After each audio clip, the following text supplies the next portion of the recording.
Every plane lover knows the legends like the Spitfire, the Mustang, and the B-52, but what about the misfits, the maybes, and the machines that time kind of forgot? Well, today we'll explore 15 such aircraft, delving into their design quirks, operational stories, and lasting legacies. Today we're going to dive into 15 forgotten planes that prove even failures can make aviation history. Which aircraft do you think is the most underrated in aviation history? Let's kick things off with one of the most eye-catching designs ever to grace the skies. Number 1, the Blohm & Voss BV-141, asymmetry in action. The Blohm & Voss BV-141 stands as one of the most visually arresting aircraft designs to ever leave the drawing board. Conceived under the guidance of Dr. Richard Vought, the BV-141 was a German reconnaissance aircraft with a radical asymmetric layout. When you see it for the first time, you might think that someone attached the fuselage incorrectly. One side contained the engine, and the other carried the cockpit and observation module. So why was the cockpit placed like this? Well, simple. Visibility. And in reconnaissance missions, that meant survival. Introduced in 1938, the BV-141 was meant to meet the requirements of the German Air Military, or the RLM, for a short-range reconnaissance platform. Curiously, the main contract ended up going up to the Focke-Wulf Fw, which is a more conventional twin-boom design. Blohm and Voss had jumped into the race uninvited, hoping their unorthodox approach would offer improved flight characteristics. According to their engineers, the asymmetry solved a common design problem: how to give the crew the best possible view without sacrificing aerodynamic balance. The design defined logic and gravity. Against all odds, this unbalanced oddity flew steady and true. But would that be enough to win a place in the Luftwaffe's arsenal? Under the hood, or more precisely in its central nacelle, an air-cooled radial engine provided power. Various sources mention that early prototypes used BMW 132 engines, producing about 850 horsepower. Later replaced or upgraded in subsequent prototypes. The aircraft reached top speeds in the neighborhood of 220 to 230 miles an hour and had a range of roughly 600 miles, making it suitable for tactical reconnaissance. Handling, by most pilot accounts, was surprisingly docile. This was no unmanageable chimera in the skies, contrary to what many ground crews initially thought it would be. Now, in terms of armament, the BV-141 was typically fitted with defensive machine guns, including a flexible rear gun to stave off pursuing fighters. Being a reconnaissance plane, it wasn't intended for direct combat. But still, it was important to have at least a token means of defense. Pilots noted that situational awareness was superb. The wide, clear-glazed gondola offered an almost panoramic field of view. This advantage could have been significant had the plane moved beyond a limited production run. Yet the aircraft never entered large-scale production. One of the main reasons was the RLM's preference for the more conventional Fw-189, which faced fewer engineering unknowns. Another critical issue was engine shortages. By the time the BV-141 was ready for any serious production, Germany's resources were heavily strained, and priority went to proven designs that could be built quickly in large numbers. Indeed, Blohm and Voss managed to build about 20 units in total, a far cry from what might have been if the design had been favored by the Luftwaffe. I mean, would you trust a plane that looks like it was built wrong on purpose? And then add to that the BV-141 encountering some early teething problems, namely with the landing gear hydraulics and structural integrity. Engineers scrambled to address these issues, but the parallel production of the successful Fw-189 overshadowed the BV-141. Ultimately, operational units had only a handful of BV-141s, and while the plane met or exceeded many reconnaissance requirements, it never fully proved itself on a wide scale. Despite its low production numbers, the BV-141 remains a beloved oddity among aviation enthusiasts. It's a testament to the willingness of some designers to think outside the box, or in this case, just off to the side. Now, although overshadowed by more traditional designs, the BV-141's asymmetry in action proved that radical approaches can work aerodynamically. But unfortunately for Blohm and Voss, wartime pressure and production bottlenecks often trump innovation, and this unorthodox aircraft faded from service before it could ever show its full potential. Number 2, the Armstrong Whitworth AW-52, Britain's flying wing. The Armstrong Whitworth AW-52 emerged from Britain's post-war fascination with the flying wing concept, a design that promised reduced drag, higher efficiency, and the tantalizing possibility of a future dominated by sleek, tailless planes. Built with a mind towards civilian and military applications alike, it was an ambitious project that tried to capture the benefits of laminar flow aerodynamics at a time when jet propulsion was just becoming a practical reality. Work on the AW-52 began when Armstrong Whitworth, a subsidiary of the Hawker Siddeley Group, sought to explore low-drag airframes that could serve as the basis for a next-generation bomber or possibly a commercial airliner. The company had gained valuable experience during World War II and believed that flying wings could carry heavier payloads with improved fuel efficiency. To test these theories, they first constructed the AW-52G, a wooden scale glider version used to verify handling characteristics. Testing the AW-52G began in 1945, offering valuable data about stability, control authority, and the dreaded stall behavior that often plagued a radical design. Encouraged by these findings, Armstrong Whitworth constructed two full-scale jet-powered prototypes that were designated as the AW-52. Now, each was fitted with twin Rolls-Royce Derwent engines and boasted an estimated top speed of about 500 miles an hour. The wing itself was highly swept and fairly thin, aiming to maximize the laminar flow region and cut down on aerodynamic drag. Yet the realities of cutting-edge technology quickly surfaced. The AW-52 had a deadly flaw: flutter. Violent vibrations had turned wings into weapons against their own pilots, and when it struck mid-flight, it struck hard. Despite attempts to reinforce the wing structure and incorporate damping mechanisms, these vibrations remained a recurring concern. Now, one well-known incident occurred on May 30th of 1949, when test pilot John O. Joe Lancaster was forced to eject after the aircraft's vibrations became uncontrollable. This dramatic moment not only illustrated the precarious nature of early high-speed flight, but also marked the first emergency use of a British-built ejection seat, showing how test programs can sometimes yield an unexpected historical footnote.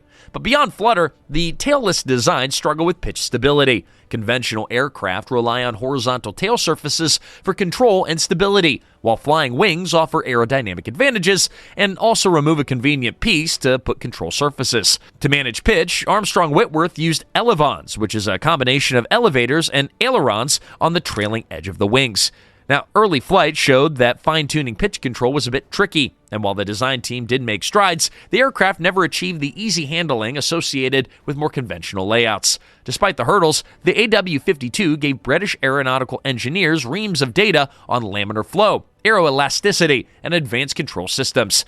Now, unfortunately, it arrived at a time when post-war austerity measures and shifting strategic priorities under the British government limited funding for experimental programs. The Royal Air Force, or RAF, was more inclined to invest in proven incremental upgrades for its bomber fleet rather than gamble on a radical flying wing that was still ironing out structural kinks. A sleek tailless jet could have redefined air travel, but one catastrophic test flight and it was shelved. Was it ahead of its time or just too far outside the box for comfort? The two prototypes were eventually scrapped or relegated to experimental roles as official interest waned. The knowledge gleaned, however, fed into subsequent aerospace efforts, helping the industry develop better wing design, ejection systems, and an understanding of high-speed flutter dynamics. Now, although it never transitioned to full-scale production, the AW-52 still stands as an important stepping stone in Britain's post-World War II aeronautical research, remaining a reminder that progress often comes in fits and starts, with experimental aircraft paving the way for safer, more efficient machines in the future. Number 3, the Avia S.199, the unwanted warhorse. Now, the Avia S.199 earned a reputation as a problematic yet pivotal figure that connected the Messerschmitt legacy to a new conflict after World War II. Now, when the war ended, Czechoslovak factories were left with a surplus of Messerschmitt Bf-109G airframes, but lacked the original Daimler-Benz DB605 engines, most of which had been destroyed or taken as war spoils. But undeterred, Czech engineers fitted Juncker's Umo 211F engines, originally intended for bombers, onto the existing airframes. The result was the Avia S-199. An aircraft that combined proven World War II technology with a hefty dose of compromise. Nicknamed the Mezik, or mule, by Czech pilots and Sekin, or knife, by Israeli aviators, the plane carried baggage from its mismatched components. The Umo engine wasn't just heavier, it also delivered power differently, which affected the fighter's handling and balance. Taking off felt like wrestling a beast, and landing? Even worse. The Avia S-199 didn't just challenge pilots, it punished them. When torque effects and a heavy nose made safe operation much more challenging than in the more refined Bf-109 design, its top speed also hovered around 370 miles an hour, which was somewhat slower than a late war fighter, and its climb rate was lackluster compared to 1940s frontline aircraft. Compounding the handling troubles was a notorious synchronization issue with the machine guns. The Avia S-199 retained the Bf-109's cowl-mounted guns, but the synchronization gear that timed them to fire through the propeller arc proved a bit temperamental. On more than one occasion, a stray bullet from an out-of-sync gun would take a chunk out of a propeller blade, or worse. Needless to say, pilots approached the trigger with a bit of caution. Despite the shortcomings, though, the S-199 found a surprising legacy in the newborn Israeli Air Force, or IAF. In 1948, the nascent state of Israel scrambled to secure combat aircraft by any means necessary. Their search led them to Czechoslovakia, which was willing to sell surplus S-199s. Arriving in crates, these planes were some of the first fighters that the IAF could get their hands on. Though far from ideal, the Mule gave Israel an aerial fighting capability when it counted most. During the 1948 Arab-Israeli War, even with limited performance, the mere presence of a fighter plane could influence battles on the ground. Notably, in one early sortie, a handful of S-199s managed to halt an Egyptian advance, which marked a turning point. Now, difficult to fly, it was unreliable to maintain, and yet it still became Israel's first fighter and helped secure their survival. So what really makes an aircraft valuable? Its specs, or maybe its timing?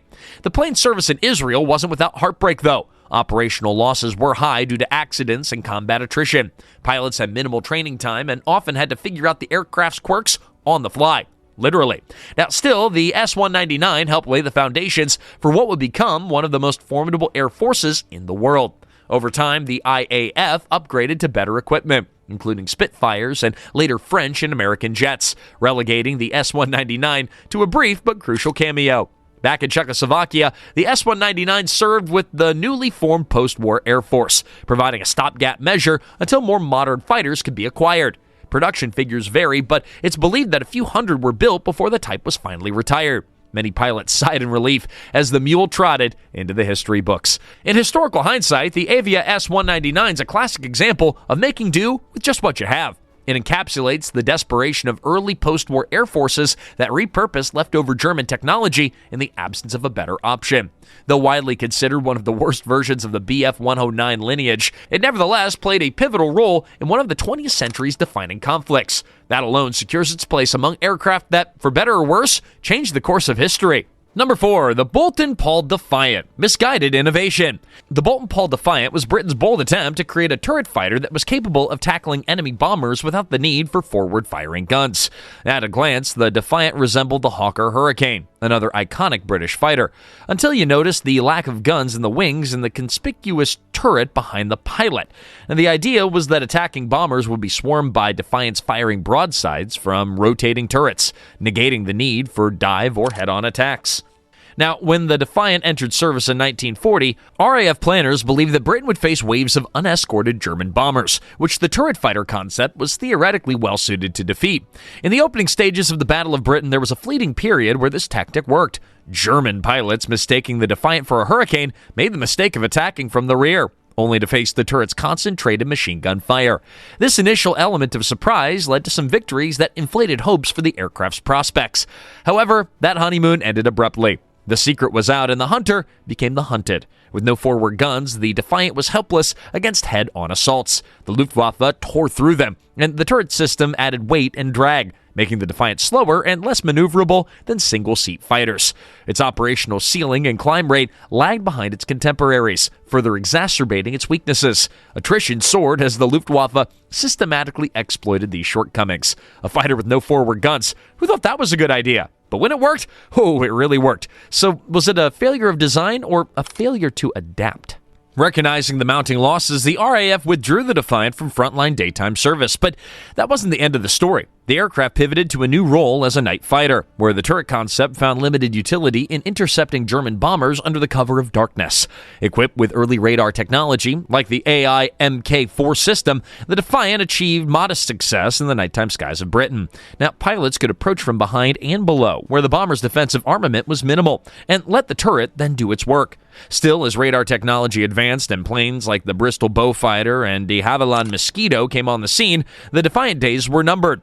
Now, eventually, it was relegated to secondary duties like air-sea rescue or target towing for gunnery practice. Boulton Paul produced over 1,000 Defiants, many of which never fired a shot in anger, especially those built late in the program. Now, technically, the concept wasn't entirely unfounded. The idea of a turret bomber had been around since the 1930s, with the thinking that large formations of bombers would be best countered by heavy multi-gun broadside platforms. But the pace of fighter technology in World War II was relentless. Light, maneuverable single-seaters quickly outclassed the Defiant. If it had emerged a decade earlier in an environment of slower biplanes and limited defensive tactics, the turret fighter approach might have more staying power. Even so, the Defiant's historical significance is undeniable. It represents a crucial lesson in aviation design. Technology and tactics evolve rapidly, and an airplane built around a single rigid doctrine may become obsolete overnight. Now, the Defiant remains a reminder that innovation sometimes can lead down a dead-end path, but even mistakes can teach valuable lessons for future generations of aircraft designers and strategists. Do you think that the turret fighter concept could have worked with better engines or design tweaks? Number 5 is the Ryan X-13 Vertijet. Vertical takeoff dreams. Now, in the heyday of 1950s aviation experimentation, the dream of vertical takeoff and landing, or VTOL, captured imaginations worldwide. Helicopters have proven the value of vertical lift, but they lack the speed of fixed-wing jets. Now, enter the Ryan X-13 Vertijet, a compact delta-winged wonder that was designed to take off vertically from a tail-sitting position, transition to forward flight, and then revert to vertical flight for landing. The aim was simple: create a supersonic, capable VTOL jet fighter that could be deployed in tight spaces, far from conventional runways that might be destroyed in a major conflict. Developed by Ryan Aeronautical Company in San Diego, California, the X-13 was powered by a single Rolls-Royce Avon turbojet, producing about 10,000 pounds of thrust. The biggest challenge was controlling the aircraft during the transition from vertical to horizontal flight and back again. Engineers fitted the jet with a unique swiveling nozzle and elaborate flight controls that gave the pilot fine-tuning maneuverability in the hover. Unlike some VTOL experiments of the era, the X-13 was a true tail-sitter. It stood upright on a special platform, nose pointed at the sky, waiting to rocket upward when the engine spooled up. In test flights conducted between 55 and 57, the X-13 succeeded in demonstrating the vertical transition. After lifting off vertically, the pilot would push the nose forward, allowing the wings to generate lift. The landing sequence was just as dramatic. Pilots had to tilt the aircraft back to vertical and latch onto a specially designed trailer rig, hooking a nose-mounted probe onto a wire or a catch mechanism to keep the plane from tipping over.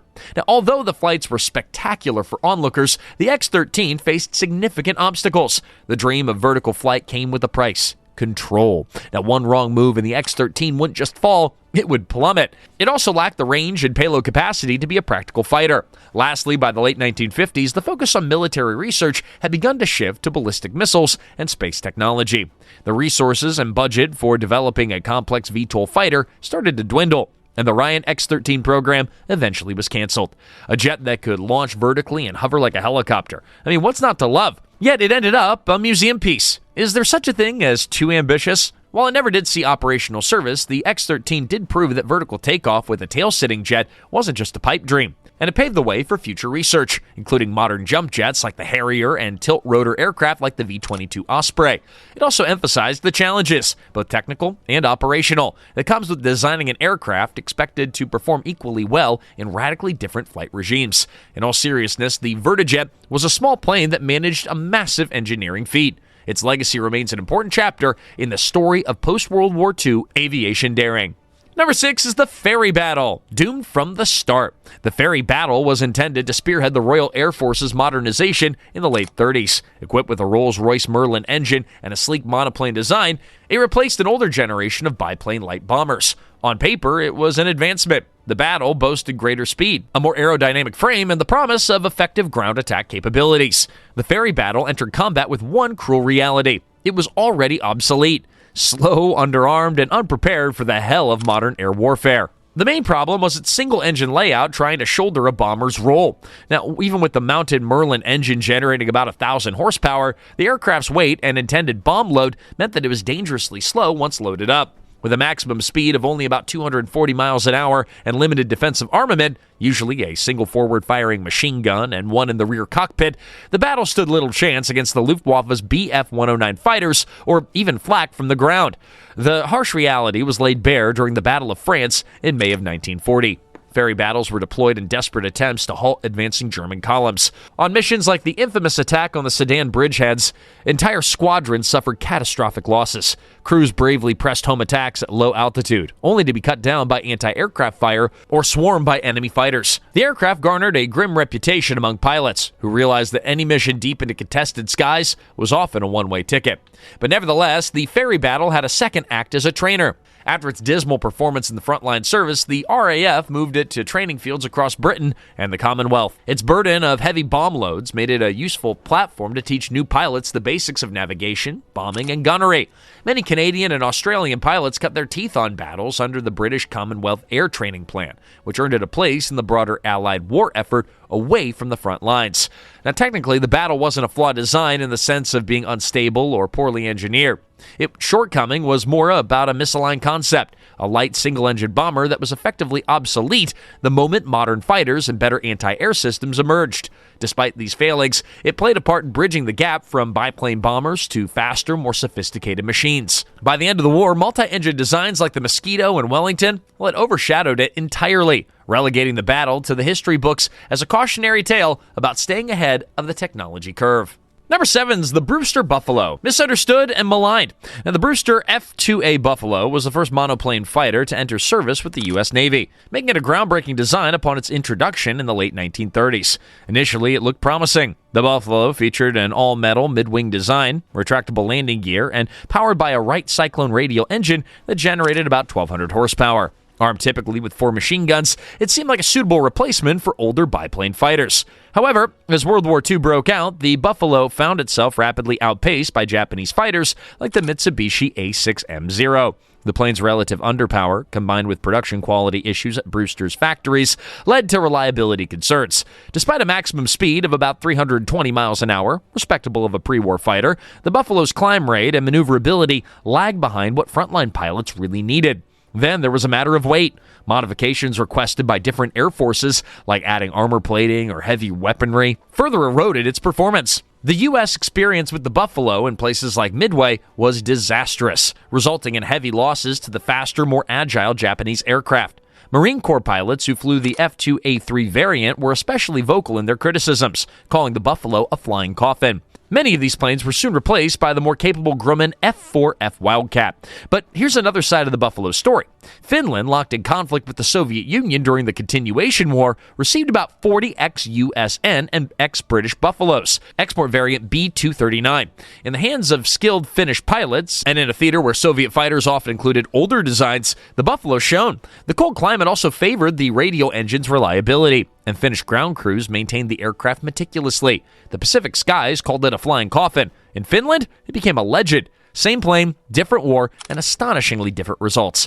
This stark contrast between the Pacific theater fiascos and Finnish success underscores that aircraft performance can be highly dependent on pilot training, operational environment, and maintenance standards. While it never overcame the stigma in American service, the Brewster Buffalo did find a niche in Northern Europe. Nevertheless, Brewster as a company suffered from mismanagement and never really regained the trust of the U.S. military. Production ended before the war concluded, and the Buffalo was eventually phased out globally in favor of more advanced designs. From an engineering standpoint, the Buffalo was far from perfect. It was overweight, underpowered, and overshadowed by rivals, but its story exemplifies how an aircraft's reputation can pivot drastically depending on the context of which it was employed. Truth be told, the Buffalo remains a fascinating study in the unpredictable trajectories of World War II aircraft performance.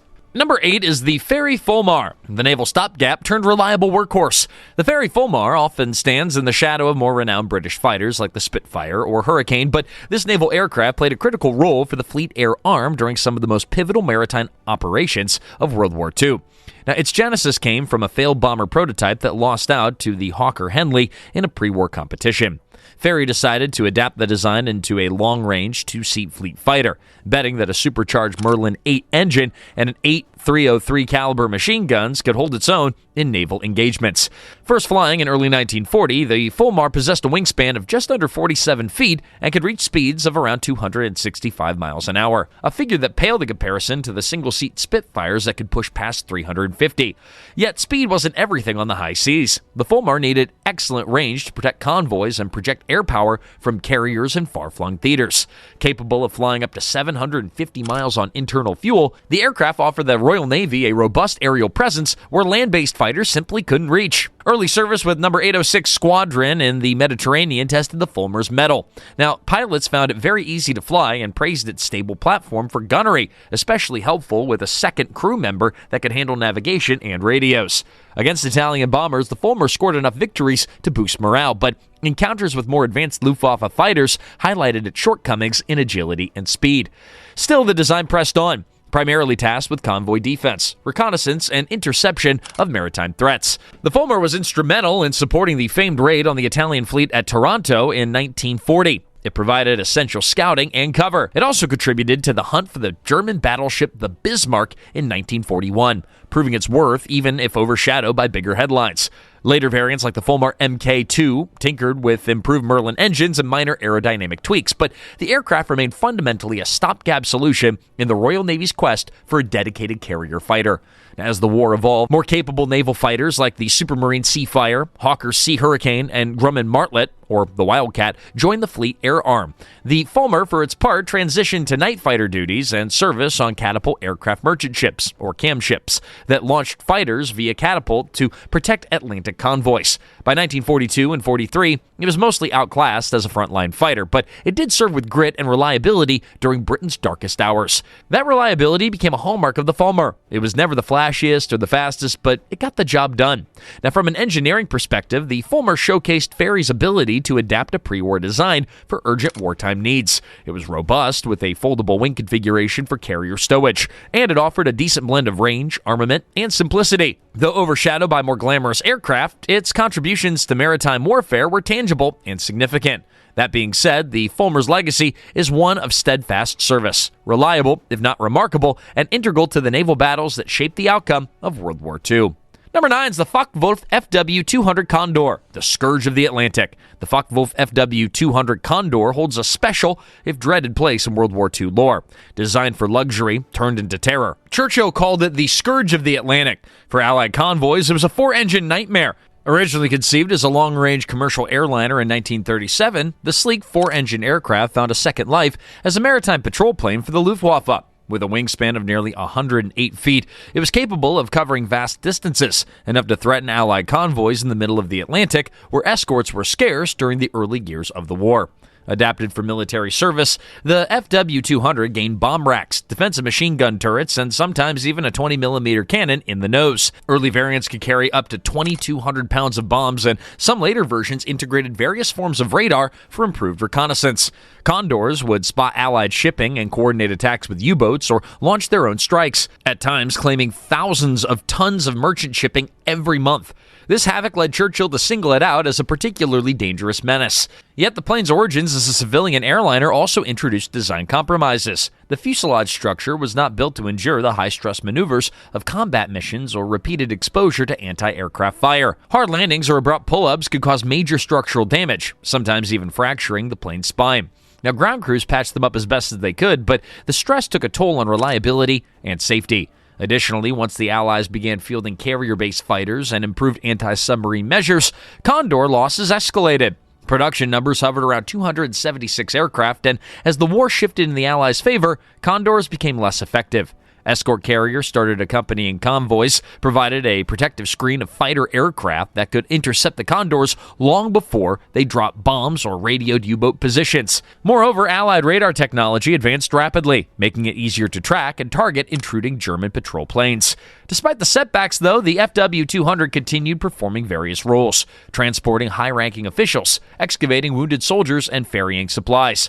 Toward the end of the war, some Condors even tested early guided weapons like the Henschel HS-293 glide bomb, though these innovations came too late to change the war's outcome. From a historical perspective, the FW-200 underscores how quickly a civilian design can morph into a wartime asset. In the early period of the Battle of the Atlantic, it was a genuine threat, providing reconnaissance coverage that shaped U-boat operations and inflicted painful shipping losses. Over time, Allied countermeasures eroded the advantage, but not before it left a lasting mark on World War II maritime strategy. For that reason alone, the Condor rightly remains one of the most influential and famous aircraft to patrol the Atlantic skies. Number 10 is the Vought SB-2U Vindicator, an early American dive bomber. The Vought SB-2U Vindicator often gets overlooked in discussions of World War II naval aviation, overshadowed by the more celebrated Douglas SBD Dauntless. Yet it was a critical stepping stone for the U.S. Navy's dive bombing doctrine in the pre-war era. Designed in the mid-30s, the SB-2U had modern features for its time. monoplane wings, retractable landing gear, and a radial engine that could deliver about 750 horsepower. Now, despite these forward-thinking elements, the aircraft still employed some older construction methods, such as partially fabric-covered wings. When it entered service in 1937, the Navy was transitioning from biplanes like the Curtiss SBC Helldiver to newer monoplanes. The SB-2U promised greater speed and payload capacity, and it could theoretically dive bomb with precision. However, testing revealed issues with dive brakes, structural rigidity, and engine cooling. These flaws limited how steep a dive pilot could attempt safely, which undermined the entire premise of a dedicated dive bomber. Nicknamed the Vibrator for good reason, it was too fragile for combat, and it taught the Navy how to dive and survive. It saw limited combat use, including brief service during the Battle of Midway in June of '42. Marine Corps units flying the Vindicator struggled against faster, more heavily armed Japanese fighters, suffering losses that highlighted the plane's vulnerabilities. The French Navy also operated a variant designed F-156F and used it during the Battle of France in 1940, though with similarly mixed results. Like several other early war aircraft, the SB-2U found a second life as a trainer. Its real-world experience in combat demonstrated the importance of robust airframes and effective dive brakes, lessons that would benefit subsequent designs. The U.S. Navy quickly replaced frontline Vindicators with SBD Dauntlesses and later SB-2C Helldivers, which proved more capable and survivable in the fierce Pacific environment. Despite its short-lived combat record, the Vindicator remains historically significant as a link between biplane bombers and the more advanced designs that followed. It represented the Navy's growing confidence in monoplane technology and partially shaped the dive-bombing tactics that achieved devastating effect against Japanese carriers at Midway. Today, only one partial Vindicator airframe survives at the National Naval Aviation Museum in Pensacola, Florida, standing as a tangible reminder of this lesser-known chapter in carrier aviation history. A stepping stone to better planes. It was outclassed from the start, but hey, let's be honest. How many champions owe their success to the ones that came before? Number 11 is the Kalinin K-7, Soviet giant with fatal flaws. The Kalinin K-7 was a behemoth that, for its time, appeared almost otherworldly. Now, conceived in the early 30s by Soviet designer Konstantin Kalinin, this massive aircraft featured a wingspan of about 174 feet and could theoretically carry up to 120 passengers or a hefty bomb load for military purposes. With a twin-boom design that attached to a gigantic thick wing, the K-7 was unlike anything else flying in the USSR, or really anywhere in the world at the time. Powered by 6 forward-facing Mikulin AM-34F engines along the leading edge of the wing, plus 1 pusher engine at the rear, the K-7 aimed to demonstrate Soviet might in heavy lift aviation. Now, the enormous wing was intended not only to provide lift, but also to house crew positions, passenger areas, and even machine gun turrets and bomb racks. In an era when most commercial planes were still small biplanes or just basic monoplanes, the K-7 seemed like a vision from a distant future. A flying fortress or a flying coffin, though. With 7 engines and endless ambition, the K-7 soared until vibrations tore it apart. During test flights in 1933, the K-7 encountered severe structural oscillations that were caused by the propeller's airflow over the wing. Engineers attempted to reinforce the aircraft, but the measures proved insufficient. Tragically, a crash in November of '33 killed 15 people and badly damaged the prototype. Political pressures in Stalin's Soviet Union were unforgiving. Any setback in a high-profile project could draw the ire of the authorities. Designer Konstantin Kalinin found himself targeted during the purges, and he was eventually executed in 1938. The K-7 project was canceled, leaving behind only pieces of a revolutionary but flawed concept. While the idea of large flying fortresses or heavy cargo planes would be further explored in later decades, the K-7's specific design approach never really got a second chance. Surviving records suggest that the Soviets may have attempted a second prototype, but no conclusive evidence confirms that it ever flew. In retrospect, the K-7 highlights the engineering challenges of scaling up aircraft technology beyond contemporary norms. It predates the Boeing B-29 Superfortress or the British Lancaster by nearly a decade, showcasing the USSR's ambition to command the skies with a colossal plane. But ambition without methodical testing and incremental progress often leads to disaster. In reality, the K-7 remains a fascinating footnote in aviation history, an early giant that dared to push boundaries but fell victim to both technical and political turbulence. Number 12, the Polikarpov I-16, a Soviet donkey with a kick. Now, the Polikarpov I-16, which was effectively known as the Ishak, which is Russian for donkey, was one of the world's first low-wing cantilever monoplanes with retractable landing gear to enter mass service. Say that 5 times fast. Now, conceived in the early 1930s by Nikolai Polikarpov, it was a bold step forward for the Soviet Air Force, which until then had relied on biplane designs. It looked a bit stubby, and it fought scrappy. The donkey bucked the odds and enemies in skies over Spain and Russia. Powered by various radial engines over its production run, the I-16 could achieve top speeds exceeding 270 miles an hour, an impressive figure for its generation. Early versions were lightly armed with just 2 7.62mm machine guns, but later variants added cannons and extra guns in the wings.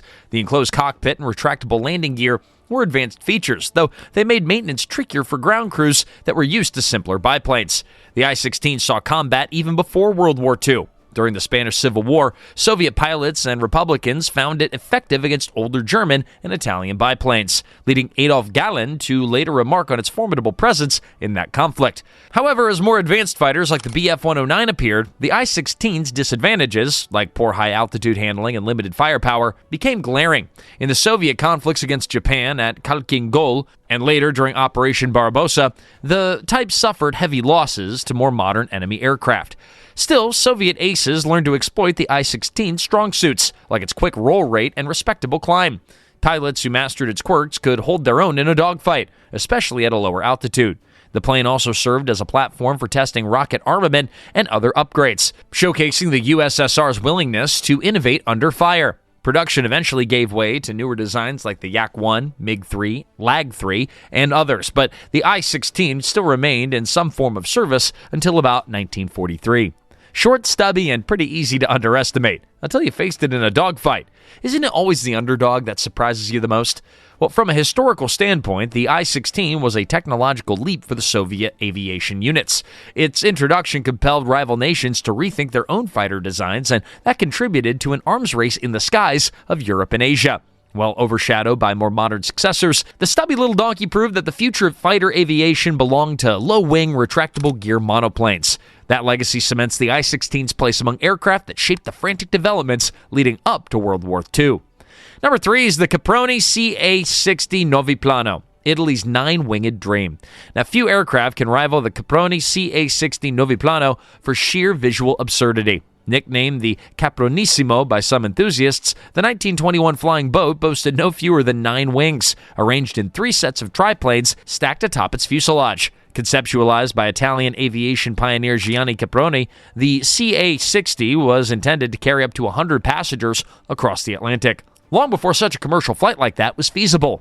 Powered by 8 Liberty V12 engines and producing about 400 horsepower each, the Ca.60 aimed for a top speed of about 87 miles an hour, a lofty goal given its monstrous drag profile. The fuselage took the form of a boat hull, allowing it to land on water, and the triple triplane wing arrangement provided the necessary lift area for such a massive load. In theory, it was a pioneering attempt at long-range commercial aviation that might one day make ocean liners obsolete. Reality set in, though, on its first test flight in 1921. After barely managing to get airborne over Lake Maggiore in Italy, the ungainly craft pitched upward uncontrollably and then crashed, breaking apart on impact. Fortunately, the pilot did survive, but the aircraft, it was a write-off. Well, Caprioni salvaged what he could and planned to rebuild it, but the project ran out of funding, and the remains were destroyed in a fire soon after. 9 wings, 8 engines, 1 crash. The Caprioni Ca.60 wasn't just a plane, it was a fever dream with propellers. It might seem comical now, a bizarre footnote overshadowed by the more elegant flying boats that emerged later, like the Boeing 314 Clipper, but it underscores the unbridled optimism for early aviation pioneers. In an age when flight was still new and exotic, engineers pushed boundaries in radical ways. Sometimes their experiments soared. More often, they ended in disappointment, but nonetheless, the Ca.60's ambitious vision of transatlantic passenger flight was a sign of things to come. If nothing else, it demonstrated that when it came to aviation, daring to dream big doesn't always yield practical results, but it does propel the industry forward in unexpected ways. Number 14 is the Nakajima Ki-27, Japan's agile sky samurai. The Nakajima Ki-27, Allied reporting name Nate, hey, that's my name, marked Japan's first mass-produced monoplane fighter, setting the stage for many of the Imperial Japanese Army's Air Service subsequent designs.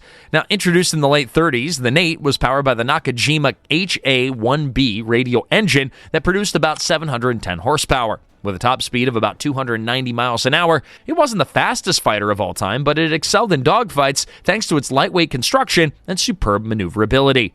Armed typically with two 7.7mm machine guns, the Ki-27 was lightly equipped by Western standards. Still, in the Sino-Japanese War and early World War II engagements, it proved highly effective against older Chinese and Soviet aircraft, like the Polikarpov I-16.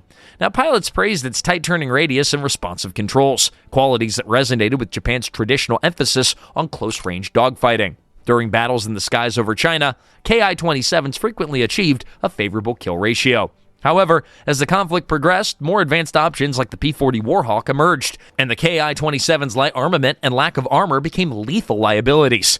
Its radial engine lacked the growth potential for significant power upgrades, and the advent of American fighters with self-sealing fuel tanks and heavier guns meant that the Ki-27 soon faced overwhelming odds. By mid-war, it had almost been replaced by more capable designs like the Ki-43 Oscar and Ki-44 Tojo.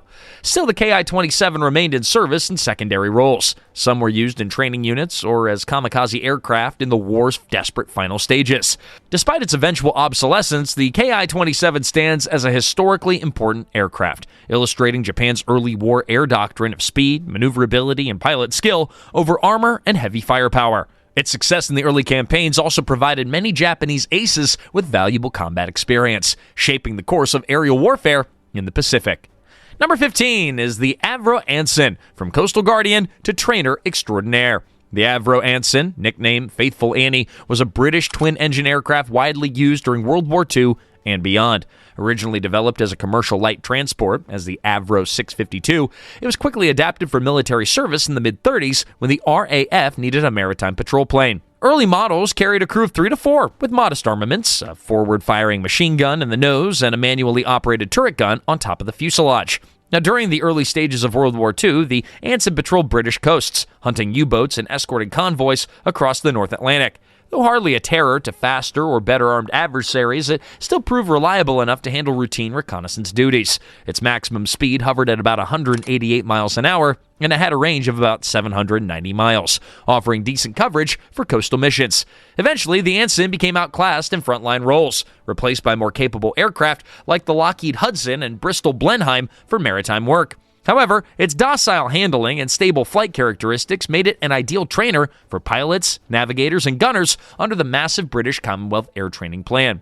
Thousands of airmen from Canada, Australia, and other Commonwealth nations learned multi-engine procedures in the Anson, forging the bomber and transport crews that would later serve in heavy-hitting aircraft like the Lancaster or Halifax. It fought, it scouted, it trained, and the Anson wasn't glamorous, but when the world needed pilots, it delivered. Outdated on the front lines, but a lifeline for thousands of trainees. Isn't that true of some of history's greatest contributions happening behind the scenes? Well over 11,000 Ansons were built, some seeing post-war service in roles as diverse as light transport, aerial survey, and even passenger flights. It soldiered on in various air forces to the 1950s and occasionally beyond. Though overshadowed by sexier frontline machines, the Anson's contribution to the Allied war effort was immense, quietly ensuring that generations of aircrew were ready for the more advanced planes that eventually took center stage. These 15 aircraft exemplify aviation's capacity for reinvention. Whether born from urgent wartime needs or the soaring ambitions of peacetime engineers, the Blohm and Voss BV 141, with its unapologetically asymmetrical design, revealed that looks aren't everything. Practical concerns like engine availability and production lines can overshadow even the most inventive concepts. The Armstrong Whitworth AW-52's flirtation with tailless flight underlined how cutting-edge research can become a footnote when faced with financial constraints or structural hazards like flutter. From the Avia S.199's clutch warhorse role in the 1948 Arab-Israeli War to the Boulton Paul Defiant shift from daylight turret fighter to night fighter, each story illuminates how aircraft often outlive or outgrow their original mission profiles. The Ryan X-13 Vertijet underscores how the lure of VTOL has spurred decades of experiments, while the Fairey Battle and Brewster Buffalo show how quickly a design can become obsolete in the crucible of World War II. Naval developments like the Fairey Fulmar and Vought SB-2U Vindicator highlight the unique demands of carrier warfare, range, ruggedness, and the crucial role of pilot skill and tactics. Meanwhile, the Focke-Wulf 200 Condor's transformation from passenger plane to the scourge of the Atlantic dramatizes how a simple reconfiguration of an airliner can wreak havoc on maritime supply lines. The Kalinin K-7, Polikarpov I-16, and Caproni Ca.60 all serve as vivid reminders that pushing boundaries that sometimes means courting disaster or political downfall, especially in the volatile 30s and 40s. And finally, the Nakajima Ki-27 and Avro Anson illustrate the importance of training and strategic doctrine, showing that an aircraft's true value can lie in bridging the gap to the next generation of war-winning designs. Realistically, these unsung heroes and notorious oddballs all contributed lessons that propelled aviation forward. In many cases, their design elements, successes, and failures all shaped the technology and doctrines that would define the air power of future decades. Whether overshadowed by bigger names or ridiculed for their peculiarities, each deserves a salute for its role in making history, and for the surprising ways that they altered the course of aviation. It's easy to celebrate the winners, but isn't it the missteps, the long shots, and oddballs that really push aviation forward? Because for every plane that becomes a legend, there's another that paved the runway. We hope you enjoyed this deep dive into aviation's lesser-known yet game-changing aircraft. So, which of these planes surprised you the most? Here's a big question. Would you rather fly an experimental legend or a proven classic? And if you enjoyed this exploration of aviation's hidden gems and you found it entertaining or enlightening, subscribe to our channel for more fascinating history, spec breakdowns, and stories of the sky. Thanks for watching, and we will see you next time.